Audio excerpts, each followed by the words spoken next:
अच्छा वो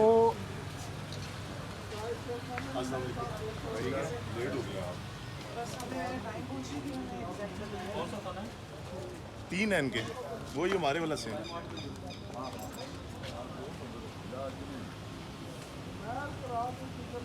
मैडम कैसी हैं आप? सभी पीछे आ जाए थोड़ा सा। यहाँ कोई दहशतगर्द भी आते हैं तो हमारे जैसे ही आते हैं सारे। वो तो बम ब्लास्ट करके भाग जाते हैं। एक मिनट भी लॉक बता दें। वापस आके ना कर लें। अभी कर दिया ना, अभी चलिए ना खबर में थोड़ा सा बता दें। हाँ मैं आके करवा हाँ हाँ नहीं मोबाइल नहीं है लो इधर जमा करा बहन आ रही है मैं उसका आवाज करो उसको टाइम लग जाएगा।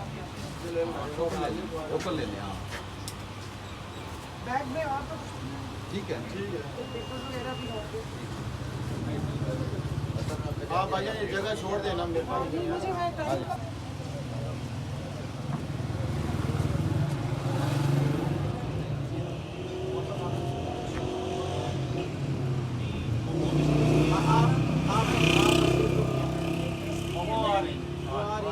आपकी बहन है ना वो भी है।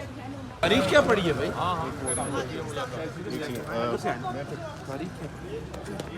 तारीख क्या पड़ी?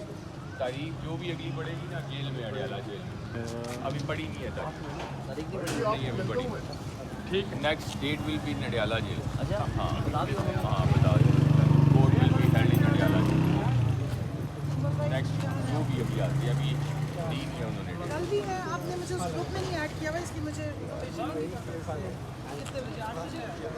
अच्छा वाजिब कल भी डेट है कल भी डेट है।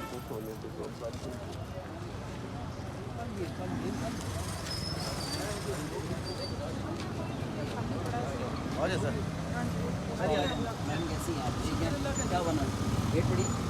जी कल की है डेट। शेख साहब कैसे हैं?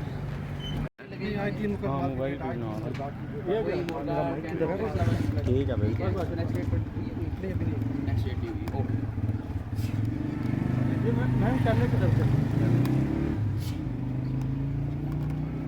जानू हाथ पीछे कर थोड़ा सा। ओके हाथ पीछे लिया ओके करें? हाँ जी जी जी मैम। आज के अच्छा बताइएगा एक तो आज की समाज का जो अहवाल है वो बता दीजिएगा और दूसरे नंबर पे ये बताइएगा जो कश्मीर में मामला हुआ है क्योंकि उसमें भी आपकी जारी बात है 2 सूबों में आपको हुकूमत गिराई गई थी। और तीसरे नंबर पे ये बताइएगा कि नून लीग ने थोड़ी सी अब लचक दिखाना शुरू कर दी है PTI के हवाले से और अगर PTI जो है वो मुस्लिम लीग नून के साथ जारी बात है डील तो आप करने के लिए तैयार नहीं है। अगर कोई बात ही हो सकती है तो उसके नुकात क्या होंगे? देखिए आज तो यहाँ ये इंसदाद दहशतगर्दी की अदालत है रावलपिंडी की 14 मुकदमात हैं मेरे पे। उसमें से ये मेरे साथ मेरे लॉयर भी खड़े हैं बता सकते हैं बेहतर 3 के ऊपर जो है जो ऐसे मुकदमात और ऐसी जगहों पे जहाँ मैं पहले तो कभी गई नहीं हूँ लेकिन मुकदमात माशाल्लाह हमारे चल रहे हैं तो उसमें समात थी। और एक कल के लिए भी सुबह की डेट मिली हुई है तो मैंने अभी एंट्रेंस से पूछा है कि कभी हमें यहाँ पे कुलभूषण यादव या किसी असली दहशतगर्द का भी दीदार होगा इन अदालतों में या हमारे जैसे ही लोगों ने आना है या फिर हमें अब इजाज़त दे दी जाए बाकायदा तौर पर इतनी बड़ी बड़ी दहशतगर्दी की हमारे ऊपर जो लगा दी गई हैं दफ़ात के हम कोई बम बनाने की फैक्ट्रियाँ या कोई ऐसी चीज़ें खोल लें क्योंकि ज़िंदगी में ना हम कभी थानों में गए हैं ना हमने कोई ऐसे गलत काम किए हैं। और मैं समझती हूँ कि मॉकरी ऑफ लॉ है कि 14 थानों में एक ही तरह की FIRs और एक ही तरह की दफ़ात लगाई गई हैं तो या फिर मुझे सुपर वुमेन डिक्लेयर कर दें और मेरा नाम Guinness book of world record में भेज दें। अगर 45 FIR एक ही तरह की पूरे पाकिस्तान में पूरे पंजाब में काट दी गई हैं तो फिर आप सोचें कि बगैर जहाज़ के बगैर परों के हम उड़ते हुए पहुँच जाते हैं और वक्त भी कोई नहीं लगता। नंबर 1 तो ये आपने सवाल पूछा था तो ये तो एक सिर्फ पोलिटिकल विक्टिमाइजेशन की गई है पूरे पाकिस्तान तहरीक इंसाफ के मेंबरान के साथ जो हम भुगत रहे हैं। और इंशाल्लाह इसी सिस्टम में रहते हुए इन्हीं जो जिस लॉफेयर के तहत हमें यहाँ पे इम्प्लीमेंट करने की कोशिश की जा रही है इससे हम कोशिश करेंगे और निकलेंगे। दूसरा सवाल आपने कश्मीर का पूछा आज़ाद कश्मीर का। मुझे बहुत तकलीफ़ हो रही है बहुत दुख हो रहा है क्योंकि हमेशा जब भी कश्मीर का दिन मना रहे होते हैं 5 फरवरी को हम छुट्टियाँ भी दे रहे होते हैं तो हम बड़ा लिख के लगाते हैं जी कश्मीर हमारी शहर हक है।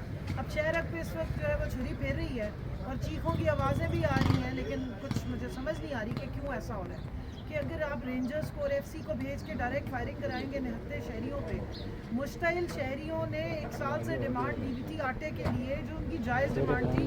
आपने मंगला डैम बनाते हुए उनसे ज़मीनें ली थी, उनकी आपने उनसे कुछ वादे किए थे, वो वादे अपने मांग रहे हैं आपसे। बिजली की कीमत जो पानी उनका आता है उस पर वो मांग रहे हैं, और उसकी बजाय आप उनको जवाब में गोलियां दे रहे हैं। तो देखिए, ये हर मामले का हल ये नहीं है कि जो फार्मूला आपने पीटीआई के लोगों पे अपनाया था वो पूरे पाकिस्तान पे आप लगा देंगे और डंडे सोटे और स्ट्रेट फायरिंग करेंगे तो चीज़ें जो हैं वो कंट्रोल में रहेंगी। हमारे लीडर ने हमेशा यही बताया है कि देखें, अमन व अमान के साथ और पॉलिटिकल डायलॉग से चीज़ें आगे बढ़ती हैं, लेकिन जिन लोगों को डीलों की आदत और लंदन प्लान्स पे चलने की आदत है, फिर वो यही कुछ ही करते हैं जो आपने देखा। और जब आवाम की चुनी हुई मुंतखब हुकूमतें ना हो तो फिर इस तरह का रिएक्शन आता है। अगर ये मुंतखब हुकूमत होती और अवामी नुमाइंदे वहाँ बैठे होते तो कभी भी डंडे का और गोली का इस्तेमाल ना होता, लोगों को लीडर्स या उनके मुंतखब नुमाइंदे समझा सकते थे। ये फ़र्क होता है। अब आपने यहाँ पर भी पहले तो 9 मई को जो हुआ सो हुआ, फिर 9 फरवरी को जो आपने कर दिया है, 8 फरवरी को तो कुछ और हुआ था ना, 9 फरवरी को आपने कुछ और करके गैर मुंतखब लोगों को अवामी मैंडेट चोरी करके डब्बे भर के तो आपने ले जाके असम्बलियों में बिठा दिया है। और पूरे पाकिस्तान में भी आपका जो है वो क्राइसिस बनता जा रहा है। अब आप जो कह रहे हैं जी लचक दिखाइए, लचक के अलावा उनके पास है क्या? जो लोग 17 सीटें ना जीत सके, जिस नवाज शरीफ को ला के उन्होंने मुआवजा दिखाने पे और यहाँ पे जो नहरें बहानी थी दूध और शहद की, वो नहीं निकली, वो तो 2 सीटें भी अपनी नहीं जीत सके। तो इसके बाद अब वो डायलॉग की ऑफरें कर रहे हैं, देखते हैं अब उनके साथ बातचीत होगी, लेकिन होगी ट्रुथ एंड रिकन्सिलिएशन। हक़ाइक़ को सामने लाया जाएगा। जो मामलात वो कहते हैं जी आप शुरू करें 2018 से, हम तो कहते हैं 1947 से शुरू करें, मामलात सीधे करें, तो फिर बैठ जाए डायलॉग करें, लेकिन डील भी नहीं होगी और कोई लंदन प्लान भी नहीं होगा। ठीक है, थैंक यू। बच्चे उनके स्कूल से थोड़ा एक अब्बा के